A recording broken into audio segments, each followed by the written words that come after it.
നമ്മുടെ നാട്ടിലെ തലയെ കുത്തുന്ന സാധനങ്ങൾക്ക് എല്ലാത്തിനും ക്ലിപ്പ് എന്നൊക്കെ തന്നെയാണ് പറയുന്നത്. പക്ഷെ ഇതിനൊക്കെ ഓരോ പേരുണ്ട്. വാ, ഈ ഷേപ്പിൽ വളഞ്ഞിരിക്കുന്ന എല്ലാ സാധനങ്ങളും നമ്മുടെ നാട്ടിൽ റായാണ്. പക്ഷെ ഇത് റായല്ല. This is called a wavy metal head band. ഇനി വലിയ വളവും കുത്തുമൊന്നും ഇല്ലാന്നുണ്ടെങ്കിൽ ഇതുപോലത്തെ ഒരെണ്ണമാണെങ്കിൽ you call it as a head band. പണ്ട് ഈ നോവൽറ്റി കടകളിലൊക്കെ പോകുമ്പം ഇതിനെ അവർ ബൺ എന്ന് വിളിക്കുമായിരുന്നു. ഇത് ബണ്ണല്ല, ഇതാണ് സ്ക്രഞ്ചി. ബൺ എന്ന് പറയുന്നത് ഇതാണ്. ഇതിനെ പറയുന്നത് ക്ലോ ക്ലിപ്പ് എന്നാണ്. ഇത് എത്ര വലുതായാലും ചെറുതായാലും ഇതിനെ ക്ലോ ക്ലിപ്പ് എന്ന് തന്നെയാണ് പറയുന്നത്. ഇതിനെ പറയുന്നത് സ്നാപ്പ് ക്ലിപ്പ് അല്ലെങ്കിൽ ടിക് ടാക്ക് എന്നാണ്. ഇതിൻ്റെ പുറത്ത് എന്ത് ഡിസൈൻ വന്നാലും അതിനെ സ്നാപ്പ് ക്ലിപ്പ് എന്ന് തന്നെയാണ് പറയുന്നത്. ഒരെണ്ണം കുത്തി നോക്കാം. കൊള്ളാം, അടിപൊളിയല്ലേ? എന്നാൽ പിന്നെ ഒരെണ്ണം കൂടെ കുത്തിയേക്കാം. എന്തിനാ കുറയ്ക്കുന്നത്? സെറ്റല്ലേ?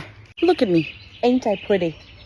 സോ ഇങ്ങനെ കുത്തുന്ന ക്ലിപ്പുകളുണ്ടല്ലോ, ഇതുപോലത്തെ ക്ലിപ്പുകളും അതുപോലെ ഈ ടൈപ്പ് ക്ലിപ്പുകളും ഇതിനെല്ലാത്തിനെയും നമ്മൾ പറയുന്നത് ബാരറ്റ് എന്നാണ്. ബാരറ്റ് എന്നാണ് പറയുന്നത്. ഇത് ഇച്ചിരി ഒന്ന് കുഴച്ചൊക്കെയാണ് പറയുന്നത്. പറ്റുന്നിടത്തോളമൊക്കെ ശ്രമിക്കുക, അത്രേ ഉള്ളൂ സംഭവം. പിന്നെ നമ്മുടെ ബോബി അറിയാലോ അല്ലേ? This is bobby pin and this is U shaped pin.